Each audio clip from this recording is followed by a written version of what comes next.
Hey everyone, Kyle once again, and welcome back to another movie review. And what I say, happy 4th of July to everybody.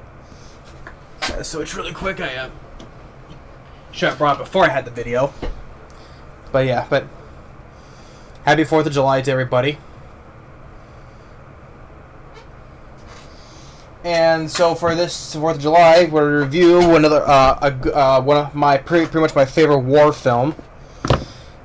Which me and my dad really do like. And although there's several war films I did like, but this one I would say is my favorite. And especially when it has a stellar cast and from a great director, one of my top 2 favorite directors.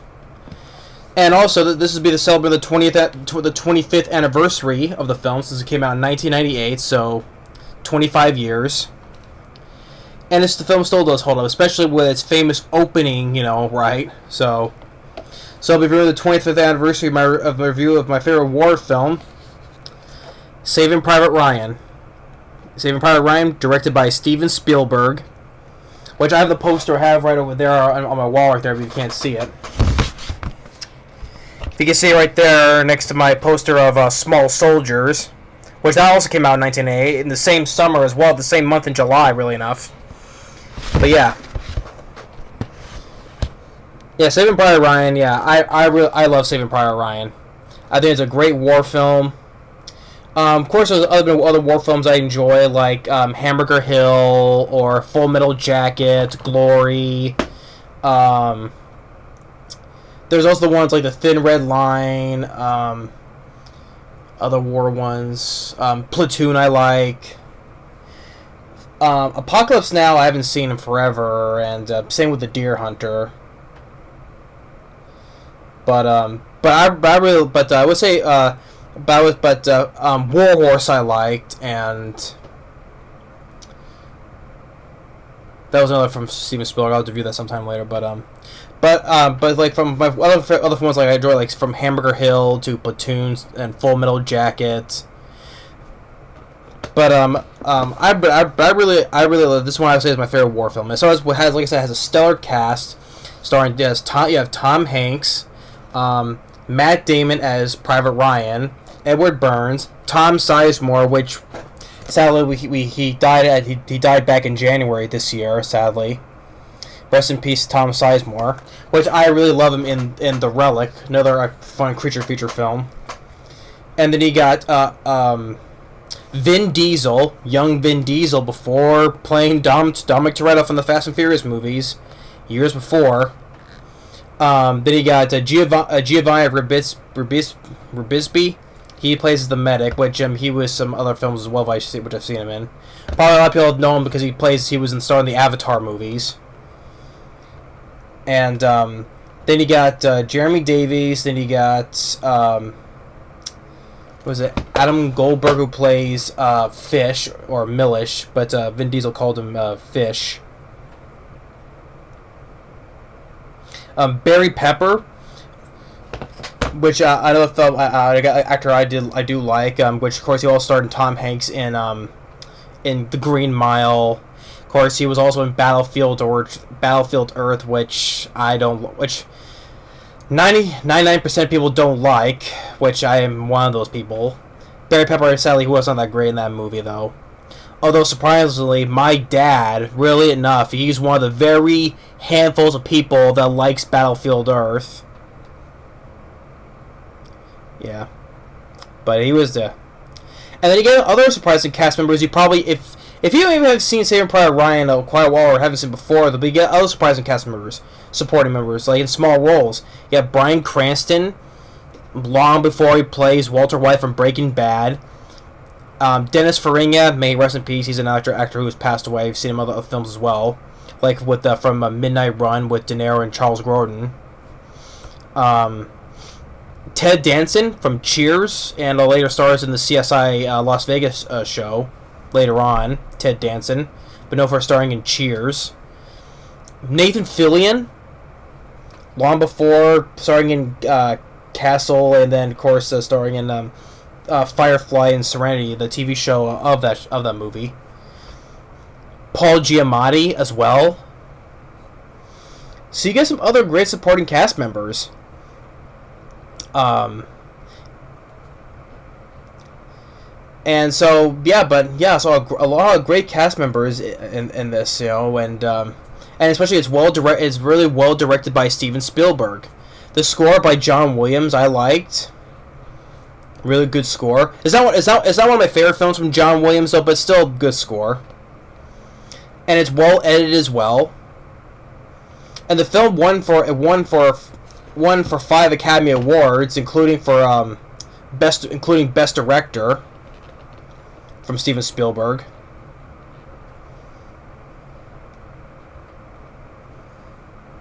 So the film, it won for 5 Oscars, including the Golden Globes, but it won Golden Globes too. But I'm looking for the Oscars. Yeah, it won for Best Director Steven Spielberg. Well, my face is so far away from here. Best Screenplay. Best Director Steven Spielberg, Best Cinematography, Best Film Editing, and Best Sound, and for Best Sound Effects. It won the Golden. It was nominated for Best Score, but it didn't win though. And the film was nominated for Best Picture as well. But sadly, the film did not win for Best Picture. It lost to freaking Shakespeare in Love. I think it was DiCaprio that starred in that. Shakespeare in Love. That's one of the things that when my dad why he stopped watching the Oscars a long time ago. First, Jerry Maguire didn't win for Best Picture. It was beaten by the English Patient, or was it My Left Foot? I forget though. But since Jerry Maguire didn't win for Best Picture and this film didn't win for Best Picture, it lost to Shakespeare in Love. That's why my dad didn't stop watching the Oscars a long time ago. Sorry, that was a poor choice to win for Best Picture. This was miles better to win for Best Picture. At least Steven Spielberg won for Best Director. That's a good thing. But yeah, it has a 94% Rotten Tomatoes, and has a 8.6 on IMDb.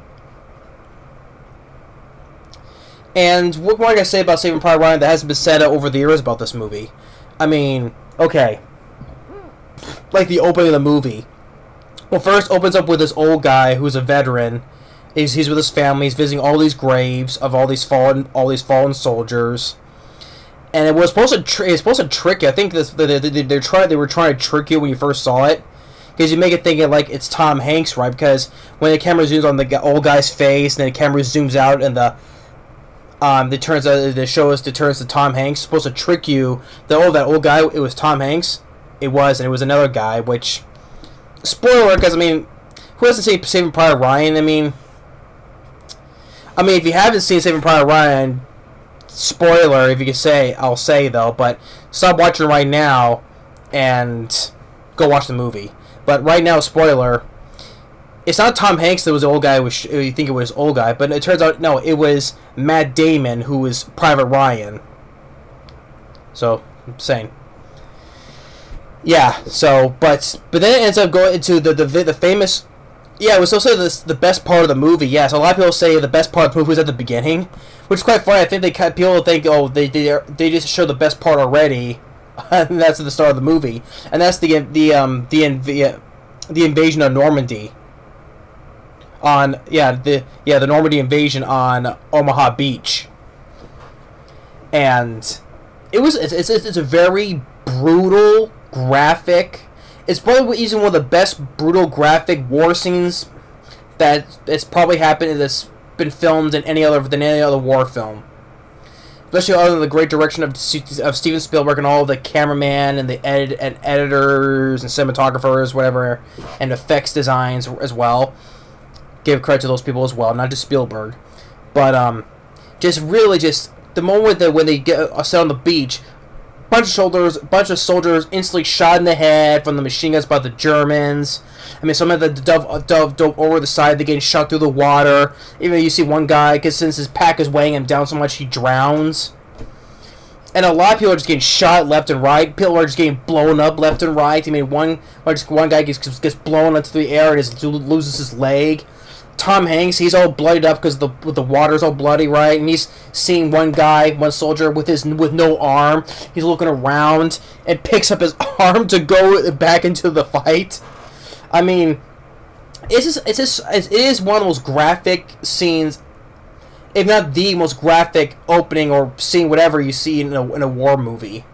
I mean, you see one soldier. He's holding, his guts are out, and he's holding it, and he's screaming out for his mama. He's like, "Mama, mama!" And you see his guts. He's holding his guts, and where it's spilling out, And Tom Hanks, he's pulling one guy, and then there was another explosion, and then we continue to pull him. When the camera pulls, the guy's been blown in half, almost to nothing. I mean, it's as graphic as hell. The most graphic thing you've seen in a war movie, and then more people are getting shot to shit, and then when they get to the one part of the beach they get to, right, and Tom's like, "Who's in charge?" And the one guy goes, "You are, sir." And then another graphic scene where this guy was on one of those telephones you bring with you, and he's like, "Shore party, tell him whatever is not open." And then when the camera turns away and Tom Hanks turns again, it's like, "Shore party." The guy, his whole face is caved in. His whole face is gone. It's like a hole in the center of his face. I'm like, damn, It's like, oh, the front of his face is all caved in. Ugh. I mean, that is still creepy as hell. Every time I watch that part and see the guy has no face, nothing but a big old hole here, that still gives me the freaking creeps. The heebie-jeebies. I'm like, ugh. I act like that now every time I watch about it. In my mind, I'm like, ugh. And then there's one point, one sad moment where the Giovanni Ribisi, he's one of the medics, right? And some other guys medics are tending to this one guy, right? And he says, "We stopped the bleeding, we stopped the bleeding." And then all of a sudden, that wounded soldier, when they said they stopped the bleeding for, right? That guy gets shot in the head right through his helmet. I'm like, and Giovanni's like, "You son of a bitch, you bastards! Just give us a goddamn chance!" And then we get to that one with a little bank right there, and then one soldier stupidly, he gets grazed in his helmet, right? And then Vin Diesel as Caparzo, he goes, "Lucky bastard." And the guy stupidly takes off his helmet, like, "Oh, look, his head is fun," and all of a sudden he gets shot in the head. I'm like, stupid for taking off your helmet, but it was funny that Vin Diesel is like, "Lucky bastard." and then they get to they finally reach that one point where they're getting their part of the bunker, but there's another Nazis on this sandbag on this hill, right? And Barry Pepper, I think he was always as Jackson, the sniper. He was a badass as well. They laid some covering fire for him to, because he's a Christian or Catholic guy, because he carries his cross with him, Like I used to carry with a cross that I've been wearing with me, recently, He's like this, And then every time before he shoots someone, he prays every time before he shoots someone. And then we just shoots those Nazis in the Burbank, and it gives them the advantage what they need. They get to that bunker, they blow that whole bunker up, and then one soldier says, "Don't shoot, let them burn." Good explosion as well. A lot of great practical explosions. No CGI for what I saw at all. A lot of practical effects, explosions, even like I said, graphic of gore, the intestines, bodies being blown apart. Awesome, totally the best, instantly the best. Probably anybody would have seen this movie is probably one of the best parts you see in a war film is this opening on Omaha Beach, the invasion of Normandy. And then they finally get their advantage. They get the advantage, and like we see Tom, little moments. We see Tom Sizemore. He's like collecting some dirt. He puts in these little containers. Because each one contains a little container of dirt from each country he's been to. Like this one from France. He has one from Africa and Italy. Little pieces of little bits of dirt from the countries he's been in. And then we pan the camera pans of all the dead soldiers. The shore is all blood red. The water is, and then the camera pans onto this one guy, Ryan, one of the four brothers that has died. And it cuts back to HQ where this one woman talks to this other guy, and then gives the papers to Bryan Cranston, who's like a colonel, because he has no arm for his left arm, right? Hey, cool, Bryan Cranston, and explain that there's Daniel Ryan, Peter Ryan, and Sean Ryan. They're dead. They're brothers, and there's a fourth brother, the youngest of them, James Ryan, who was the part of this parachute. He landed somewhere and he's lost, so they assume he's still alive. And it was actually also very heartbreaking when, like, I would never know, because only the parents or whoever, right, to only experience this, so I can't judge on though. But the thing is, it is so sad to see when they go to Ryan's mother's place right on a farm in Iowa. That's where he's from, Iowa. And the mother, just when they see the one guy and a reverend coming out, she already knew that. She just goes and collapses, that saying that her sons are dead except for one. You don't hear no audio or anything. You see her just fall to the ground. It's like, that's the absolute sad. That three of four of your sons are dead now. And so now they had to plan to get the fourth Ryan and bring him back home. Now, which I don't think, like, I know it's not my place to say though, but is that a thing? If you have like multiple siblings and most of them die, you bring the other one back home? I don't think that's not a thing though, but I wouldn't know, military thing. I don't know anything of that. So Tom Hanks talking to Dennis Farina, who's now passed away sadly though. I mostly remember he's been in a lot of films too. I know he was in this comedy film with Midnight Run with Robert De Niro and Charles Grodin. Yeah, so he's now passed away though. He's the guy who tells Tom Hanks that there's a new mission for you, and so that he's gonna bring his team to bring this guy Ryan in. And then they get for the funny moment where a lot of our guys are sitting, and Vin Diesel's like, "What are we gonna do?"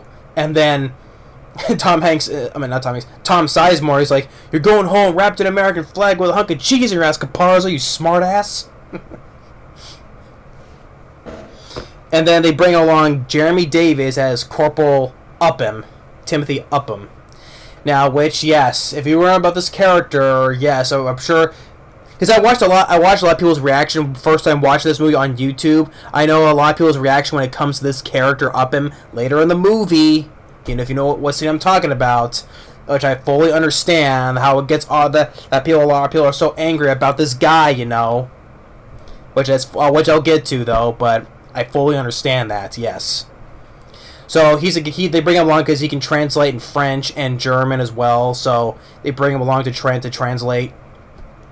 And even Edward Burns, as they're going, he brings up a good point. It's like, you want to explain the math to me? I mean, what's the point of risking the 8 of us is to save one guy? And Giovanni Resby's like, Ryman, think about the poor bastard's mother. And Edward Burns like, Hey Doc, I got a mother, and you got a mother, and the sergeant's got a mother. I mean, shit, even the captain's got a mother. And then they get the funny moment where it says, well, maybe not the captain, but the rest of us got mothers. As like the whole way, as they're walking through the country, like good like scenery shot of them walking through the countryside of France, and then when with Jackson, Barry Pepper, and then Tom's like, Robin, pay attention. Now this is the way to gripe. And Barry Pepper, is like, say guy gave me a special gift to make me a fine instrument of warfare. Put me with this here sniper rifle up to anyone, including to 1 mile Adolf Hitler. Pack your bag, fellas. War is over. Amen. It's a really good scene. Even when Tom Hanks talked about him griping, that was a funnest scene. And then when they get to the one part of this village where it's raining, and they meet with Paul Giamatti. Paul Giamatti as well, of course. We know Paul Giamatti's been in a lot of other movies, of course. Of course, I know from Big Fat Liar and among others, and of course M. Night's shitty movie Lady in the Water. That piece of shit. But I like Paul Giamatti. It was cool to see him in this. And then they get this where this one building is like knocked off, and there's his family there, and Vin Diesel, he wants to take this child, and everyone's telling him no, put the kid back, and Vin Diesel's like, I can't, she reminds me of my niece, sir. It's supposed to do the decent thing, is to bring him to the next village, and Tom Hanks is getting angry at him. He's like, we're not here to do the decent thing, we're here to follow fucking orders. And then Vin Diesel, he gets shot. I'm like, that's one thing I like, is, oh, Vin Diesel, he's the first one to go. I'm like, damn, you know, because I like Vin Diesel. I mean, I not like some of the, I haven't liked the recent Fast and Furious movies. I mean, like Fast 9, and the new recent one, that came out this year, Fast X, I did not like. And even some recent, I mean, Bloodshot, that was crap. Or even ones he did that's not Fast and Furious, like The Last Witch Hunter. I mean, Vin Diesel's choice of movies hasn't been that good, though, sadly. Or Triple X, The Return of Xander Cage, that was crap as well. Yeah, Vin Diesel's track record hasn't been complete crap recently. But hey,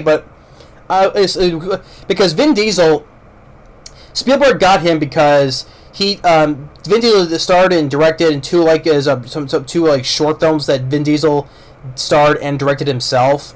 So that's why Steven Spielberg saw those and liked him in those short films that he did, and that's why he gave him the part to be in Saving Private Ryan. But I say, Vin Diesel, he was the first one to die. That sucked. So yeah, because he got shot by this sniper, and he's laying on the ground, he's bleeding out, and he wants them to give him this letter that he wrote to his dad. Right, and he's bleeding out, and so, but Barry Pepper, once again, badass as he is, he's praying right as usual, and he shoots the German sniper in the eye, but not only not in the eye, he shoots him right through the scope of his sniper rifle, through the scope, and right into the guy's eye. I'm like, damn, that's badass. That's sadly, though, Vin Diesel's dead, though, sadly. And Tom Hanks like, that's why we don't take children. Even the girl, when she gets back up to her, she goes and slaps her dad, you know, which, like, yeah, rightfully so. And then Paul Giamatti, a little funny thing is, he goes and takes his boot off, knocks a piece of wood over and knocks over this wall where there's a bunch of Nazis in there, and they're both, hey, drop the gun, you know, we'll kill you. And then all of a sudden those guys get blasted by another platoon squad led by Ted Danson from, like I said, Ted Danson from Cheers. I was like, cool, okay, nice to see Ted Danson in there. Although my mom and dad, they remember they never watched a whole lot of Cheers back in their days, you know. But they remember Ted Danson from him though, so you know. And to me personally though, I know it's a classic show. I know Woody Harrelson's in it, Kirstie Alley too, John Ratzenberger. I'll have to watch Cheers sometime in the future, you know, because I know it's been one of those old sitcom shows that I've heard about for years, but never got to watch. And also, I forgot to mention Kelsey Grammer's in as well from Cheers. Kelsey Grammer. I like Kelsey Grammer, too. But Ted Danson, yeah, it was nice and cool to see him. And they said they know who part where Ryan is. And they think it's Ryan, but it's actually the wrong type of Ryan. Because this Ryan is from Minnesota. And this fake Ryan is Nathan Fillion. And it's like, oh my god, my brother's dead? But my brother, he's still in grammar school. So they realized that it's the wrong Ryan, because he's from Minnesota, and the Ryan what they're looking for is from Iowa. So that was a funny thing, though. I mean, it's supposed to be that's meant to be funny though, but it felt funny to me though. Even though it's not meant to be though, I'm sorry, but it was cool to see Nathan Fillion in there as well. And they go to this other one part where there's another guy which I recognize, Leland Orser. He's the guy who was in the first Taken and the third one. He was Liam Neeson's buddy who worked with them in the secret business CIA, wherever he did, you know. And he was also in Alien Resurrection. He was the guy who was implanted with that parasite, the chest burst that was in there. You know, what's inside me? Yeah, Leland Olsen. He was also in Daredevil. He was Michael Clark Duncan's the Kingpin, his right-hand guy, you know, later get arrested by Jon Favreau. You would recognize him, though, Leland Orser. And then you get this little moment where they're going through all these dog tags, right? They're just looking through them, and all these other soldiers that are walking by, they're just staring at them. And then I like the moment where Giovanni Resby, he tells them, hey, put these back, and some of their comrades, their fallen comrades could be in here along with the dog tags. So at the moment he goes and grabs all the dog tags and puts it back in the bag, you know. I'm like, yeah, that is kind of a little disrespectful thing. I mean, I like the moment where we just go with Giovanni Resby, goes and tells, hey, you know, put him back, you know. And then you get another, which a lot of people would not know though. they bring this one guy who's deaf because a grenade was tossed near him. He's deaf, right? And who knows where the real Ryan is. I forgot the guy's name though, but he's like, Thomas, Private Ryan, James Ryan, and the deaf guy's like, the deaf soldier's going, Jimmy Ryan. Yeah, the guy who says that deaf soldier though, really enough, you would not recognize him though, but later on, he will later go and star in The Walking Dead as the character Beta. The big guy who was working with Alpha, right? The big guy, Beta. That's the guy who will later star in The Walking Dead as Beta. I'm like, really? Is this guy? Really? Because you would recognize him, because most of the time in The Walking Dead, character Beta, he has a zombie mask. He's always wearing a zombie mask over his face, so you would not be able to recognize him with the long hair and the beard and all that stuff, so... Yeah, but that's all until later on I found out this is the guy who plays Beta from The Walking Dead. I'm like, really? Wow. And so they get information where he's at, and they go toward this village. And there's this place like they can try to take back, right? Because there's Nazis there, and they go in, and by this point there's an explosion, and then Giovanni Ribisi he gets shot, right in the torso. They try to save him, but he dies from his wounds, and his last words is like, "Mama, Mama." And this is the point where I get a lot of people are. I was going to say it. I'll agree with a lot of people. I don't like the character of Upham. I don't. It's not Jeremy Davies' fault. It's the character they wrote him, right? Yes, he lets the German guy. There's one German guy left, right? And he convinces Tom Hanks to let him go. Which later on, the irony is, later on, that German guy comes back with his buddies, and then ultimately that guy shoots Tom Hanks. So not only he gets Tom Hanks killed, and later, yes, the other scene, everyone will talk about with this character, he later lets Milish, or the nickname Fish, doesn't help him out, and he ends up getting killed since Upham didn't help him. Because he's being too much of a chicken shit coward, which I get though. I get why you're so scared, because he said he's never been in combat before. I get that he's scared. I get he's scared. I get it though, right? Some people, later veterans have PTSD or some things they were too scared to do. I get that though. But the thing is though, this character, he could have helped them, but things that he was too much being a chicken shit to ultimately Fish gets killed, and then that guy he let go, ultimately he shoots Tom Hanks. So basically he let Tom Hanks die as well. I get it though, he was scared, but the thing is though, it gets a lot of people angry. It's like I'm sure a lot of people react to this movie, like they're probably screaming, shouting, "Help him! Go help him!" Which I totally understand that. Yeah, but so they let that German guy go, and Edward Burns first screw this. I'm done with this mission. This ain't worth it. 2 of our guys are dead over this one guy, which we brought up earlier, which I do agree with. But, and then Tom Hanks goes, what's the pool like? How much? $300? I'm a school teacher. I teach English composition. Starts telling about his life back at home, right? And so they walk in, they see a tank, it gets blown up, and then that's where you meet with some other soldiers. One including Private Ryan, played by Matt Damon. And they find out that that's the real Ryan. He tells him about his brothers, tells him that you're going back home. But Matt Damon doesn't want to leave because he has his duty with his guys to uphold this bridge. And you get some moments like where he says, he's like, why it doesn't make sense, sir. Why do I deserve to go? Why do any of these guys go? They all fought as hard as me. And then Tom Hanks like, is that what they're supposed to tell your mother when they send her another folded American flag? And then Matt Damon goes, well, you tell her that when you found me, that I was here, and I was with the only brothers I have left, and there was no way I was going to desert them. I do get that he doesn't want to leave his duty to leave his comrades and leave this bridge undefended. I get that. So it was a nice dialogue that Matt Damon gave. So ultimately they stay with them, but as long as Matt Damon stays with Tom Hanks, so he doesn't get killed, And you do get some nice moments where I forgot to mention this. One time was at nighttime with Tom Hanks. He's talking to Tom Sizemore, and he talks about how many men did I lose, and that means how many. How many? Then which means that's how many men I saved. You get some nice, good moments with Tom Hanks talking. Tom Hanks, he did a great job. This is actually one of my favorite movies with Tom Hanks. I mean, there's other ones I've enjoyed him with, like from The Burbs, from director Joe Dante, from Bachelor Party, good comedy that he does. But this one definitely is, I'd say, is one of my favorite films from Tom Hanks. You get, I guess that's what I think. It's one of my favorite films from Tom Hanks. Of course, voice of Woody. Of course, how can anyone forget that though?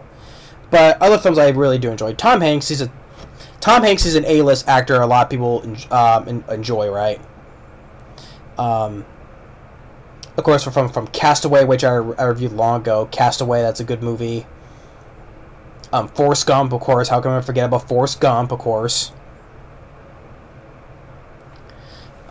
Yeah, but Tom Hanks, he's a great actor.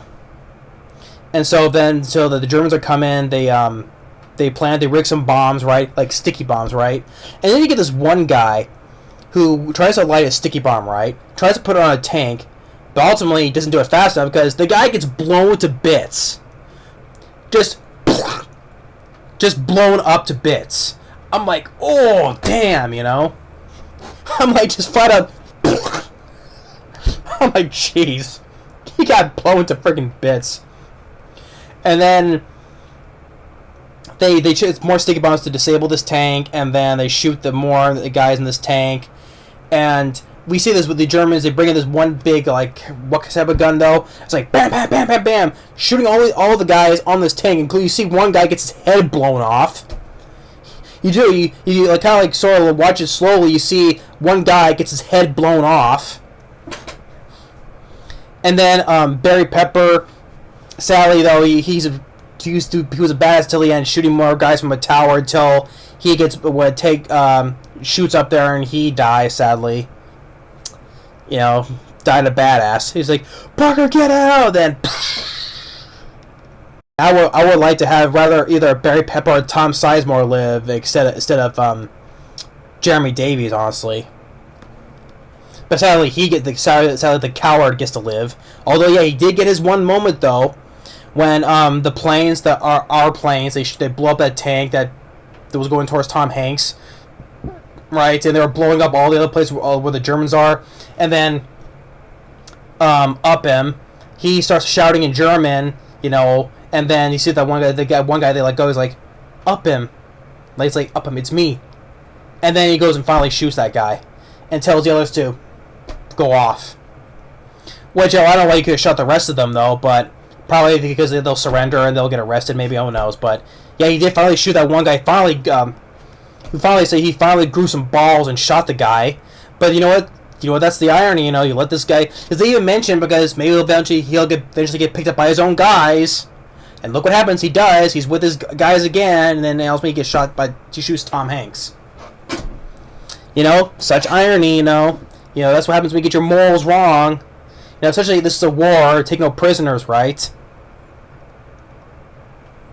But yeah, we finally grew a pair and shot that guy. But the thing is, it was too little, too late because Tom Hanks is dead, and the guy Fish, who's Jewish, really enough, because they were doing before they were searching the dog tags, right? There was a line of Germans that were taken for prisoner, and he shows his Jewish the symbol for the Jewish people, the star or whatever. He's showing that off. So yeah, but he's the one who gets killed by that one German, which up and failed to help. But then yeah, Barry Pepper dies. He gets blown, and then that's when you get the moment where, like I said, that's the one German because the one guy is with Adam Goldberg. That's the guy who plays Fish. He gets shot in the neck, and he's choking to death in his own blood. And then Fish gets a tussle with this one German guy, and they're rolling on top of the one guy. And like I said, this is where I said up him. He's just being too much of a chicken shit to help him, and the German wrestles Fish's own knife away because you see not open. Fish pulls out a knife and gets the German wrestle the knife away from him, and he slowly. Which I will say this: it is a creepy scene. at the same time, because the German, he's like speaking in German. He's slowly putting the knife into Adam Goldberg. He's like, stop, listen to me. Then he's slowly pushing the knife into Fish, right, the German soldier, as he's speaking in German. And then he's like slowly shh.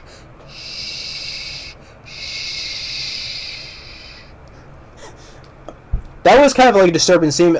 Creepy, a little disturbing for me, because the German is slowly shushing the guy, as he's dying, slowly jamming the knife into him. It's like, that to me, that was a little bit of a disturbing, creepy moment there, But then the German soldier sees up him on the stairs, seeing, he just walks right by him, because he's a chicken shit, doesn't do anything to see how scared he is. Which things I would, if that was a German, I would just shoot him too, But no, he just walks right by him and leaves. And then with Tom Sizemore, he shoots one tank, and then there's this one German soldier. He's throwing his helmet, and Tom Sizemore throws his helmet back, gets a pistol and shoots him. Then he gets shot in the side. He's like, "Son of a bitch!" I don't know. I know his reaction being shot, but I just like how his reaction when he says like, "Son of a bitch." But then they're running across the bridge, and then Tom Sizemore, he gets shot a few times, and then sadly he dies. And with Tom Hanks, like, "Mike, you all right?" That's Tom Sizemore character Mike, and he's like, "I just got the wind knocked out of me." German soldier, they let go. He shoots Tom Hanks because he was going for that detonator to blow the bridge up, but he gets shot by that guy. They let go. And then even Tom Hanks, he tried to go out like a badass too. He just, even though there's a tank coming towards him, he gets his pistol, starts shooting at it, even though it's not going to do nothing though, but he still continues to shoot the tank anyway before our planes come in and blow the tank up. That's when Upham finally grows a pair and shoots that guy to let go, but it's too little too late. Fish is dead, the you got killed didn't help at all, and then Tom Hanks died because of you. And then Matt Damon as Ryan, Tom Hanks tells him to earn it, then he dies. And also the fact that one character thing about Tom Hanks, like his hand was always shaking, right? His hand was always shaking. By the time when he died, when he says it dies, the camera pans down on his head that his hand, it's not shaking no more. And so then we cut back to that's older Ryan, which turns out it was Ryan older, the veteran at the cemetery, which the guy didn't do a bad job playing as an older Ryan. Kind of looks like an older Matt Damon, honestly. I thought the guy did a good job, and he tells, and the grave that he was at was Tom Hanks' grave, and he's telling them, my family's here, and I've been thinking about it every day, what you told me on the day on that bridge. I hope that in your eyes, I've earned enough for what you all have done for me. It was kind of a sad moment too, and he goes and tells his wife, so tell me I've lived a long, good life, tell me that I'm a good man. And his wife tells him, "Yeah, you are." And then he goes and gives him a salute to Tom Hanks' grave. Captain John Miller, that's Tom Hanks' character. And then ends on with showing the American flag. So yeah, Saving Private Ryan. I love Saving Private Ryan. Other than the character of Upham, right? Other than that, though, I really love Saving Private Ryan. I mean, they cast it. I mean, like I said, Upham, it's not Jeremy Davis' fault. He acted the best he could. He did the best. His acting was fine, acting so scared and all that stuff. But it was the writing on how they wrote the character. That's what made me not like the character. But it's not Jeremy Davis' fault. But the rest of the cast did a really great job. Tom Hanks, top-notch acting as always. You always get from Tom Hanks. Matt Damon as Private Ryan. He did a good job, even though he comes in more in the third act, though. Tom Sizemore, rest in peace, Tom Sizemore. He did a good job, and that's when he was talking to Tom Hanks and saying that the title, that Saving Private Ryan, maybe the only decent thing we ever do in this godforsaken shithole of a mess we're in. Edward Burns too. He did a good job. Edward Burns. I mean, he started in the other Peter Hyams film that he starred in that Peter Hyams did, A Sound of Thunder. I mean, Sound of Thunder, I could tell it's a not finished movie with not finished special effects. you can tell the effects are not finished. And I mean, I could watch A Sound of Thunder because I like the idea that's, like how like the ripple effect. If you take something back with you from the past, it affects the future. And I could watch it for what it is, but I could tell it's as a time waster. I mean, you could tell the effects are not finished and the problems that film had. But Edward Burns, I mean, he was tolerable in the movie. He was not bad in that movie. But man, I could watch A Sound of Thunder for what it is, but it's with the not the finished effects. It makes it just hurts the movie so much. I mean, I like the idea, but it's a time waster. But I could tolerate Edward Burns, though. I mean, it was cool to see Ted Danson, Paul Giamatti. Cool to see Nathan Fillion as well. Bryan Cranston as well, too. Giovanni Ribisi. It was cool to see Vin Diesel, young Vin Diesel there. Sadly, he was the first to die in Tom Hanks' team. But he's still good as always in this movie. Barry Pepper, I enjoyed him as a character Jackson. Badass sniper. Like I said, Tom Sizemore, rest in peace. Adam Goldberg as the character Fish. First, he was like, toying, being mean to Upham, which after watching it, like, rightfully so, he was like, I know Upham was trying to make conversation, like Adam Goldberg as Fish, like, hey, don't touch me, you scrawny little fuck. Those rat hands off me. The fuck back in formation. And then Vin Diesel is telling him, like, hey, drop dead, Corporal. And then when Upham as they were walking through the fields, and Upham was like, I was the reason I was about to do and die. And then Adam Goldberg is like, la la la la la la la la. What the fuck is that supposed to mean, Corporal? We're supposed to die? Is that it? So I really enjoyed both of this whole entire cast. I mean, except for the character Upham. Like I said, Jeremy Davies was good acting wise, but it was this character that we didn't do this made me not hate this guy. Yes, I get it, though. He was scared and all that stuff. I get that part, though. But thing is, though, he let the character Fish die, Adam Goldberg die, because he did do nothing, and then because the German guy they let go, he comes back and he shoots Tom Hanks. So basically, Upham got Tom Hanks killed. So, and like I said, the score by John Williams was good. The directed by Steven Spielberg, and then of course the camera people, handling the camera work and cinematography, like showing some different landscapes too, was nice to see. And then of course the whole opening at Omaha Beach, the invasion of Normandy, just one of the most brutal and graphic scenes you would probably see in any war movie. Like I said, like just blood and gore everywhere, bodies being blown apart, and like I said, the whole thing with the guy's face is all caved in, the soldier yelling "Mama" while he's holding his guts when his guts are out, and Tom Hanks dragging one guy and the guy gets blown to bits, next to nothing, and just legs and limbs being blown apart, or that one guy when they're in that village and the guy was trying to put the sticky bomb on there, guy gets blown to bits. Like you say, you get very brutal, graphic, gory kills. Yeah, I would say I love Saving Private Ryan. I would still say it's my favorite war film. I mean, I've enjoyed other ones, like I said, like from Hamburger Hill to Full Metal Jacket to Glory. The Thin Red Line I also liked. Platoon. Granted, most of them are Vietnam movies, though, but still. I like War Horse. That's World War One. But I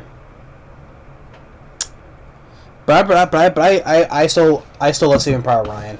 And this is also the D-Day 60th anniversary commemorative edition, like how it opens up, like so, like it's like a box, so be open up, right? I mean, for special features, the inside look at the filmmakers, looking to the past, the research and screenplay and the vision, the making of a platoon, boot camp for the cast, recreating the D-Day of Omaha Beach. Yeah, really good special features. Steven Spielberg, once again, great film as always. From my top two, it's my two favorite. There's two of my favorite directors in this is either Steven Spielberg or John Carpenter. Yeah, like I said, yeah, John Carpenter, my favorite, of course, my all-time favorite horror film of The Thing and Halloween. Spielberg, my all-time favorite film of all time. Jurassic Park. Many of the films I've enjoyed from Steven Spielberg and from John Carpenter. Yeah, but like I said, Steven Spielberg. I love Jurassic Park. I enjoyed The Lost World. Jurassic Park to me, I think is underrated. I love I love Jaws. Hook. I had problems at first with Hook. You know, the Peter Pan movie with Robin Williams. Looking back now, I don't have any problems with it anymore. So I do like Hook. I like the War of the Worlds remake.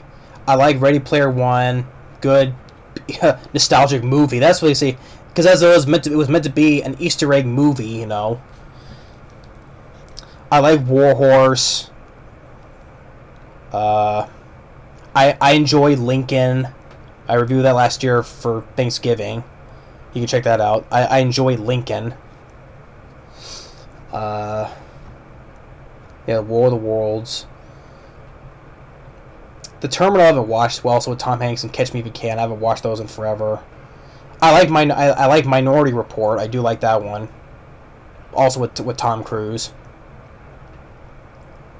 But oh yeah, I enjoy Steven Spielberg, you know. But I always enjoyed his films. Like I said, I love Jurassic Park.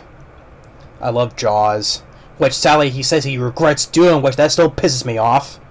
Steven Spielberg, I'm sorry to say that you're an idiot for saying that. Okay, I love you as a director, but you're such an idiot when you said you regret making Jaws, because what of the people are catching sharks. That's a film is not supposed to influence that stuff. It's supposed to make for people's entertainment.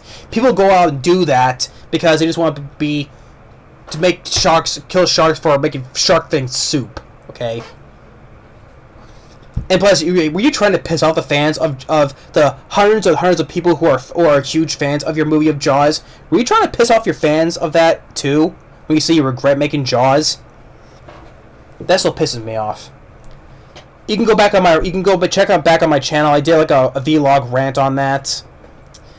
I love you, Steven Spielberg, but I'm sorry to say that you're an idiot for saying that you regret Jaws. Which many people say is one of your best movies you ever did, and it's become a masterpiece throughout the decades. And you go up and say, "Oh, you regret making Jaws."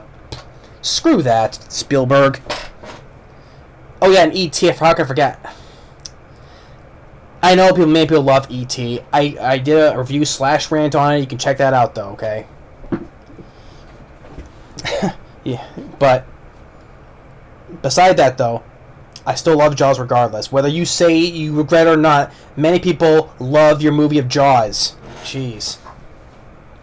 But regardless, I just had to get it off my chest because we mentioned Steven Spielberg. That was the recent thing I did think regarding about Steven Spielberg. All that aside, I still love Saving Private Ryan.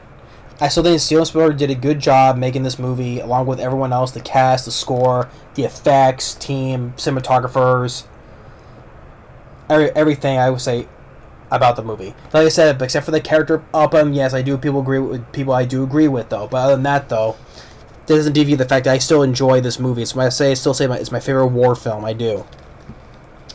But yeah, but I also say so happy 4th of July to everybody. You know, to salute, once again, also to salute our veterans and the soldiers as well.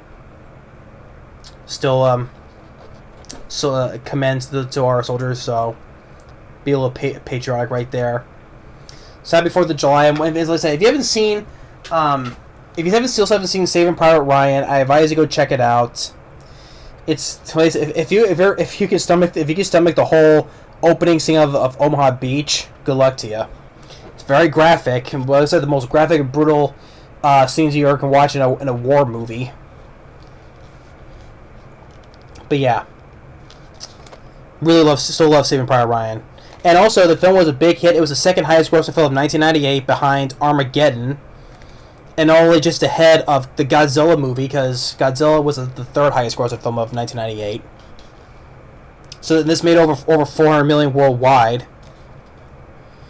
So. But yeah, the 25th anniversary review of Saving Private Ryan, I still love. I still give thumbs up to. 25 years later, it's still still a really good war film. My favorite, to be exact, though. Yeah, so that's my 25th anniversary of Saving Private Ryan. Thanks for watching, and stay tuned for more, and we'll see you next time. Later.